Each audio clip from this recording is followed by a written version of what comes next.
Maggi केवळ एक उत्पादन नव्हे तर एक भावना.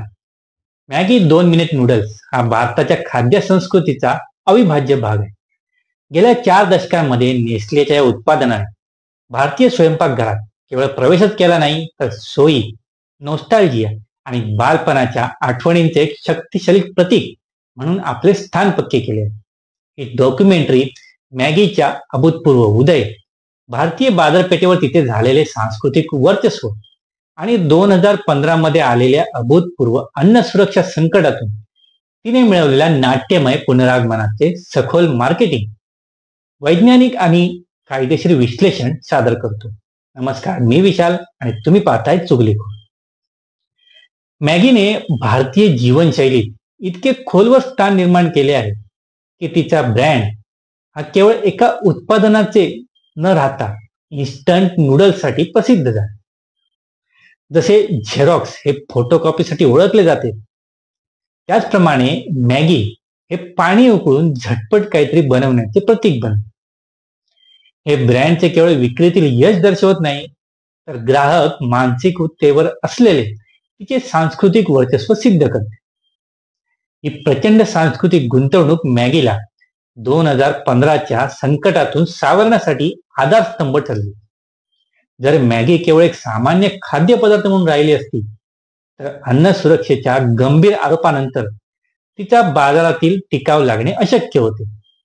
परंतु ग्राहकांच्या मनात मॅगीबद्दल असलेली भावनिक जोडणी इतकी तीव्र होती की संकटाच्या वेळी त्यांनी ब्रँडला दोष देण्याऐवजी नियामक संस्थांच्या प्रक्रियेत त्रुटी शोधण्यास सुरुवात केली. या माहितीपटाची रचना मॅगीच्या प्रवासातील 3 महत्वाच्या टप्प्यांवर आधारित आहे. नंबर 1, बाजाराची निर्मिती करून मिळवलेली यशोगाथा. 2015 मध्ये आलेले विनाशकारी संकट, शॉकिंग स्टोरी आणि न्यायालयीन लढाईनंतर ग्राहकांचा विश्वास पुन्हा संपादन करण्याचे नाट्यमय पुनरागमन. चला तर मग सुरुवात करूया. प्रकरण 1, भारताच्या स्वयंपाकघरातील क्रांती. भाग पहिला, बाजाराची निर्मिती आणि धोरणात्मक प्रवेश. नेस्लेने मॅगी 2 मिनिट नूडल्स 1983 मध्ये भारतात लॉन्च केले. त्यावेळी हे उत्पादन भारतात पूर्णपणे नवीन होते. भारतीय ग्राहक नूडल्सचे पारंपरिक खवय्ये नव्हते आणि मॅगी हा ब्रँडही अपरिचित होता. नेस्लेने एक नवीन बाजारपेठ करण्याचे धोरण स्वीकारले, जे बाजारातील स्पर्धेवर मात करण्याऐवजी पूर्णपणे नवीन ग्राहक वर्ग तयार करण्यावर केंद्रित होते. तर या धोरणाची सुरुवात जपानमध्ये झालेल्या इन्स्टंट नूडलच्या क्रांतीपासून झाली. 1950च्या दशकात जपानमध्ये मोमोफुक अँडो याने झटपट आणि स्वस्त तयार होणाऱ्या इन्स्टंट रामेन नूडलची निर्मिती केली. नेस्लेने या संकल्पनेची क्षमता ओळखली, परंतु त्याने जपानच्या बाजारपेठेत प्रवेश करणे टाळले. या निर्णयामागे धोरणात्मक कारण होते. जपानमध्ये निस्सिन या मूळ कंपनीची मक्तेदारी होती आणि विदेशी कंपनीसाठी तेथे कार्यरत राहणे अत्यंत कठीण होते. या उलट नेस्लेने भारतासारख्या मोठ्या विकसनशील बाजारपेठेकडे लक्ष दिले, जिथे कोणतीही स्थापित नूडल श्रेणी अस्तित्वात नव्हती. याचा परिणाम म्हणून नेस्लेने शून्यातून 15.8 अब्जचा बाजार उभा केला. मॅगीने बाजारात प्रवेश केल्यापासून सुमारे 38 वर्षापर्यंत इन्स्टंट नूडल विभागातून 60%हून अधिक बाजारपेठेवर आपले वर्चस्व राखले आहे. या ब्रँडने केवळ उत्पादन विकले नाही तर एक पूर्ण बाजारपेठ निर्माण केली. मुद्दा दुसरा, मार्केटिंग बुद्धिमत्ता आणि लक्ष्यीकरण. मॅगीच्या यशाचे रहस्य केवळ तिच्या 2 मिनिटांच्या आश्वासनात नव्हते, तर भारतीय ग्राहकांच्या विशिष्ट गरजा ओळखण्यात होते. नेस्लेने एक मूलभूत विपणन तत्व ओळखले. जर तुम्ही प्रत्येकाला उत्पादन विकण्याचा प्रयत्न केला तर कोणालाही विकू शकणार नाही. नेस्लेने भारतीय गृहिणी माता यांचा पेन पॉइंट ओळखला, त्यावर लक्ष केंद्रित केले. संध्याकाळच्या वेळी मुलांना पटकन काहीतरी पौष्टिक किंवा किमान सोयीचे खायला देण्यासाठी लागणाऱ्या वेळेअभावी आणि श्रमाचा मुद्दा कंपनीने ओळखला. मॅगी हे गृहिणींसाठी वेळ वाचवणारे आणि मुलांसाठी आकर्षक असे त्वरित सोल्युशन बनले. मॅगीच्या बाजारातील वर्चस्वाची प्रमुख वैशिष्ट्ये काय पाहूया. मापदंड, 2015 पूर्वीची स्थिती आणि आकडेवारीचे महत्व. सुरुवातीचं वर्ष 1983. इन्स्टंट नूडल श्रेणीचे भारतात निर्माण केलेली बाजारपेठ, किंमत 937 कोटी. नेस्लेने एकही प्रतिस्पर्धी नसताना हा बाजार उभा केला. बाजारातील हिस्सा अंदाजे 70% मक्तेदारीचे संकेत. सांस्कृतिक स्थिती इन्स्टंट नूडल्ससाठी समानार्थी शब्द झेरॉक्स इफेक्ट. मॅगीने अत्यंत धोरणात्मक पद्धतीने बाजारपेठेतील प्रवेशासाठी विशिष्ट सामाजिक आर्थिक वर्गीकरण निवडले. भारतीय प्रेक्षक A1 ते E2 या 7 श्रेणीमध्ये विभागले जातात. बहुतेक ब्रँड बाजारात कसे प्रवेश करायचे यावर लक्ष केंद्रित करतात, तर मॅगीने कोणत्याही बाजारात प्रवेश करायचा यावर लक्ष केंद्रित केले. परिणामी मॅगीने केवळ उच्च वर्गातच नव्हे तर मध्यम वर्ग आणि खालच्या वर्गामध्येही आपले स्थान मजबूत केले. सन 2006 ते 2010 या 4 वर्षांच्या काळात बाजारातील विस्ताराचे हे विस्तृत सामाजिक आर्थिक धोरण महत्वपूर्ण होते. या पिरामिडच्या तळाशी मजबूत निष्ठा निर्माण केल्यामुळे नंतर आलेल्या ITC, युनिलिव्हर आणि मॅरिको सारख्या बलाढ्य प्रतिस्पर्ध्यांना मॅगीच्या वर्चस्वाला आव्हान देणे कठीण झाले. कारण मॅगीने केवळ उत्पादन नव्हे तर यास मार्केटिंग, लोकांची भावनिक आणि कार्यक्षम गरज व्यापली होती. मॅगीने मार्केटिंगसाठी मुलांशी आणि तरुणांशी थेट भावनिक जोडणी साधली. कार्टून चॅनल आणि शालेय स्पर्धांच्या माध्यमातून मुलांशी संवाद साधण्यात आला, ज्यामुळे ब्रँड बद्दल आवड निर्माण झाली. आता मॅगी हे मित्रांसोबत एकत्र वेळ घालवण्याचे, परीक्षांच्या रात्री अभ्यास करताना किंवा प्रवासातून सोबती देण्याचे एक स्पेशल सोशल ग्लू बनले. त्यामुळे ग्राहक मॅगी खात नव्हते तर ते आठवणी बनवत होते. हा भावनिक ब्रँडिंगचा आधारच मॅगीच्या पुढील संकटाला तिला तारणारा ठरला. आता प्रकरण नंबर 2, भूकंपाची सुरुवात 2015च्या अन्न सुरक्षा घोटाळा. मॅगी संकट अधिक गंभीर होत चालले आहे. देशभरात शिशाचं प्रमाण मर्यादेपेक्षा जास्त आढळले आहे. होय, आणि कंपनीने अद्याप अनेक राज्यांमध्ये अधिकृतपणे उत्पादन मागे घेतलेले नाही. मॅगीच्या यशाचा आलेख 2015 मध्ये आलेल्या एका अभूतपूर्व संकटाने अचानक कोसळला. अन्न सुरक्षेच्या या घोटाळ्यामुळे मॅगीला भारतातून तात्पुरती माघार घ्यावी लागली आणि ब्रँडच्या प्रतिष्ठेवर मोठे प्रश्नचिन्ह उभे राहिले. तर वादाची सुरुवात कशी झाली, तर शिसे आणि MSGचे आरोप. संकटाची सुरुवात एप्रिल 2015 मध्ये उत्तर प्रदेश मधील बाराबंकी या जिल्ह्यातील अन्न आणि औषध प्रशासन FDAच्या प्रयोगशाळेत झाली. Stop the production now. The Maggi samples are showing severe contamination.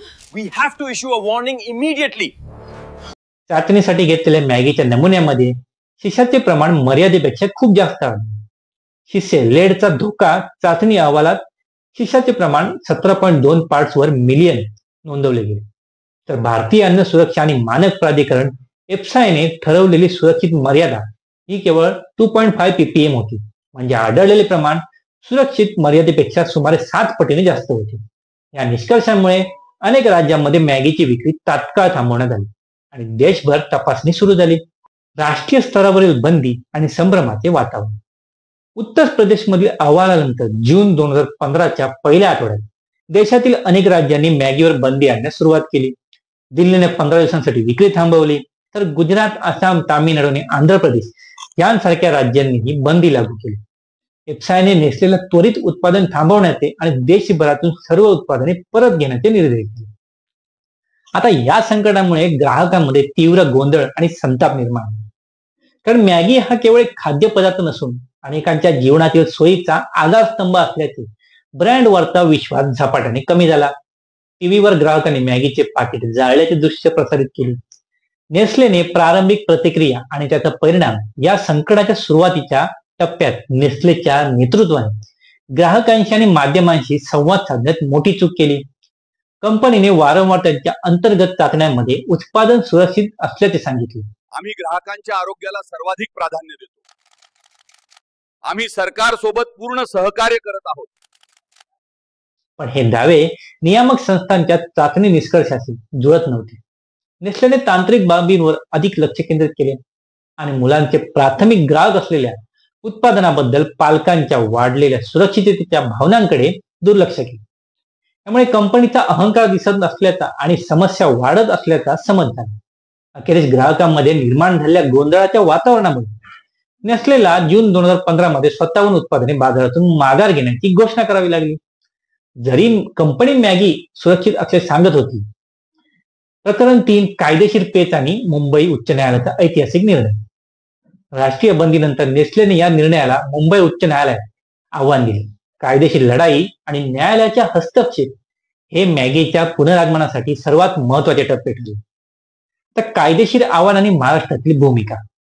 नेस्लेने एफसायच्या बंदी आदेशाला मनमानी आणि कायदेशीर प्रक्रियेचा भंग करणारा ठरवत आव्हान दिले.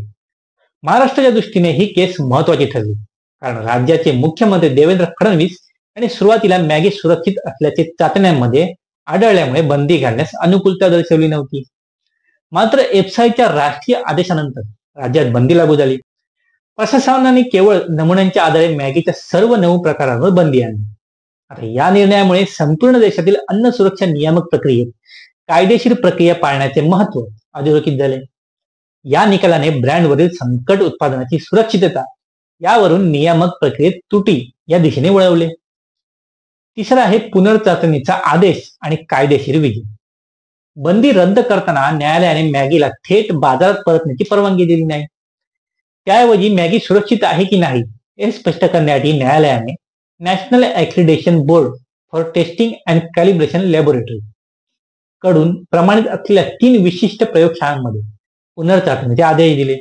पंजाबमधील मोहाली, राजस्थानमधील जयपूर आणि आंध्र प्रदेशमधील हैदराबाद या प्रयोगशाळांमध्ये प्रत्येक उत्पादनाच्या 5 नमुन्यांची चाचणी करणे बंधनकारक करण्यात आले. ऑक्टोबर 2015 मध्ये या 3ही मान्यताप्राप्त प्रयोगशाळांचे अहवाल आले आणि त्यांनी मॅगीचे नमुने सुरक्षित असल्याचे आणि शिशाचे प्रमाण सुरक्षित मर्यादेत असल्याचे प्रमाणित केले. या वैज्ञानिक पुराव्यामुळे मॅगीच्या बाजारात परतण्याचा मार्ग खुला झाला आणि नोव्हेंबर 2015 मध्ये मॅगीची विक्री पुन्हा सुरू झाली. आता नियामक धोरणांवरील परिणाम. मॅगी संकटामुळे नियामक प्रक्रियेत मोठी सुधारणा झाली. नैसर्गिकरित्या उपस्थित असलेले ग्लुटामेट्स आणि कृत्रिमरित्या घातलेले MSG यातील फरक स्पष्ट करण्यासाठी एफसायला आपल्या नियमांमध्ये स्पष्टीकरण द्यावे लागले. मार्च 2016 मध्ये एफसायने आदेश दिला की जर उत्पादनावर नो MSG किंवा नो ऍडेड MSG असे लिहिलेले असेल आणि प्रत्यक्षात MSG घातलेले असेल तरच निर्मात्यावर कायदेशीर कारवाई करावी लागेल. केवळ नैसर्गिक ग्लुटामेट्सच्या उपस्थितीमुळे कारवाई करून मॅगीच्या संकटामुळे भारतातील अन्न सुरक्षा नियम अधिक परिपक्व आणि स्पष्ट झाले. तर मॅगीचा वाद काय होता, तर कायदेशीर आणि पुनरागमनाचा महत्वाचा टप्पा 2015 मध्ये. दिनांक, घटना आणि महत्व. 5 जून 2015 एफसायने देशभरात विक्री आणि उत्पादनावर बंदी घातली. मॅगी बाजारातून पूर्णपणे बाहेर झालं. 13 ऑगस्ट 2015 मुंबई उच्च न्यायालयाने एफसायच्या बंदीचा आदेश रद्द केला. नैसर्गिक न्यायतत्वाचा भंग आणि अविश्वसनीय चाचणी प्रक्रिया हे कारण दिले. ऑक्टोबर 2015 NABL मान्यताप्राप्त प्रयोगशाळांमधील पुनर्चाचणी उत्पादन सुरक्षित सिद्ध. मॅगीच्या अधिकृत पुनरागमनासाठी वैज्ञानिक आधार तयार झाला. नोव्हेंबर 2015 मध्ये मॅगीची विक्री पुन्हा सुरू झाली. ब्रँडच्या पुनरागमनाची अधिकृत सुरुवात झाली. आता प्रकरण 4 आहे मॅगीचं पुनरागमन. विश्वास पुनर्स्थापित करण्यासाठी रणनीती काय होती, तर कंपनीने केवळ कायदेशीर विजय मिळवला नाही तर ग्राहकांचे मनही जिंकले. सुरुवातीची प्रतिक्रिया आणि धोरणात्मक बदल काय होता, तर संकटाच्या सुरुवातीला नेस्लेने केलेली भावनिक संवादी चूक दुरुस्त करणे हा पुनरागमनाच्या धोरणाचा केंद्रबिंदू होता. बंदी उठल्यानंतर कंपनीने तांत्रिक आणि भावनिक कथाकथन यांचा समन्वय साधण्यास सुरुवात केली. तर दुसरी होती पारदर्शकतेची मोहीम. कंपनीने ग्राहकांचा विश्वास परत मिळवण्यासाठी गुणवत्ता मानकांमध्ये वाढ केली. सुप्रीम कोर्टाच्या आदेशानुसार मॅगीच्या गुणवत्तेची खात्री पटवण्यासाठी एका वेळी नव्हे तर 3,500हून अधिक वेळा नूडल्सची तपासणी करण्यात आली. या प्रचंड चाचणी मोहिमेमुळे आता मॅगी पूर्णपणे सुरक्षित आहे हा संदेश प्रभावीपणे लोकांपर्यंत पोहोचला. उत्पादन प्रक्रिया पूर्णपणे पारदर्शक करण्यासाठी नेस्लेने फॅक्टरी विजिट आणि बिहाइंड द सीन्स व्हिडिओ सार्वजनिक केले, ज्यामुळे ग्राहकांना मॅगी कशी बनवली जाते आणि उत्पादनात कोणती मानके पाळली जातात हे स्वतः पाहतात. दुसरं आहे डिजिटल वर्चस्व आणि ग्राहक निष्ठा. मॅगीच्या पुनरागमनामध्ये डिजिटल माध्यमांनी महत्वाची भूमिका बजावली. पारंपरिक जाहिरातींपेक्षा मीम्स, रील्स आणि हॅशटॅग मोहिमांचा वापर करण्यात आला. भावनिक विपणन आणि नॉस्टॅल्जिया. कंपनीने नथिंग लाईक मॅगी आणि मॅगी मोमेंट सारख्या मोहिमांवर लक्ष केंद्रित केले. ग्राहकांना त्यांची मॅगी सोबतची भावनिक जोडणी, त्यांचे बालपणीचे अनुभव आणि सुखदुःखातील सोबती म्हणून मॅगीचे महत्व सांगण्यासाठी प्रोत्साहित केले. Snapdeal launch. स्टोअर शेल्फवर परत येण्यापूर्वी मॅगीने स्नॅपडील सोबत भागीदारी करून ई-कॉमर्स प्लॅटफॉर्मवर आपले पुनरागमन सुरू केले. मॅगीच्या पाकिटांसाठी ग्राहकांमध्ये चढाओढ सुरू झाली, ज्यामुळे कंपनी बाजारात येण्यापूर्वीच उत्पादनाची मागणी कायम असल्याचे सिद्ध झाले. आता मार्केट शेअरची पुनर्प्राप्ती कशी झाली? तर या भावनिक आणि कायदेशीर रणनीतीमुळे मॅगीच्या बाजारातील वाटचालीला गती मिळाली. मॅगीने एप्रिल 2016 पर्यंत पुन्हा इन्स्टंट नूडल ब्रँडमध्ये अग्रगण्य स्थान मिळाले. जून 2016 मधील 55% बाजारातील हिस्सा वाढून तो अखेरीस 60% पर्यंत पोहोचला. निष्ठा विरुद्ध आरोग्य चिंता. अनेक विश्लेषकांनी मॅगीच्या जलद पुनर्प्राप्तीचे विश्लेषण केले. डाटा दर्शवतो की मे ते नोव्हेंबर 2015 दरम्यान मॅगीच्या खरेदीमध्ये मोठी घट झाली होती, पण मॅगीच्या दरमहा खरेदी करण्याचे ग्राहक त्यांच्या खरेदीमध्ये सर्वात मोठी घट दर्शवत असतानाही त्यांनी सर्वात जलद गतीने पुन्हा मॅगीची खरेदी करण्यास सुरुवात केली. यावरून स्पष्ट होते की मॅगी सोबतची भावनिक जोडणी इतकी खोलवर रुजलेली होती की ती तात्पुरत्या आरोग्यविषयक चिंतांवर मात करू शकली नाही. ही ब्रँड ट्रस्ट पुनर्संचयित करण्याचा आधार बनली. जर मॅगीने 60% बाजारात हिस्सा परत मिळवला असला तरी संकटापूर्वीचा तिचा हिस्सा 70% होता. यावरून स्पष्ट होते की संकटांमुळे बाजारात निर्माण झालेल्या जागेचा फायदा घेऊन प्रतिस्पर्धी उदाहरणार्थ ईपी, टॉप रेमेन काही प्रमाणात ग्राहकांना आकर्षित करू शकले. यामुळे मॅगीच्या खरेदीवर शहरी कुटुंबामध्ये कमीत कमी 2 वर्षांसाठी नकारात्मक परिणाम कायम राहिला. तर आता याचा निष्कर्ष काय आहे? तर मॅगीचा वारसा आणि अन्न सुरक्षेचे धडे. Maggi brand व्यवस्थापकाचा महापाठ. मॅगीचा भारतातील प्रवास हा मार्केटिंग, बाजार निर्मिती आणि ब्रँड निष्ठा जपण्याचा एक उत्कृष्ट अभ्यासक्रम आहे. या ब्रँडने सिद्ध केले की ग्राहकांच्या गरजा ओळखून जर त्यांच्याशी भावनिक आणि सांस्कृतिक जोडणी केली तर ब्रँड अत्यंत गंभीर संकटातूनही सावरू शकतो.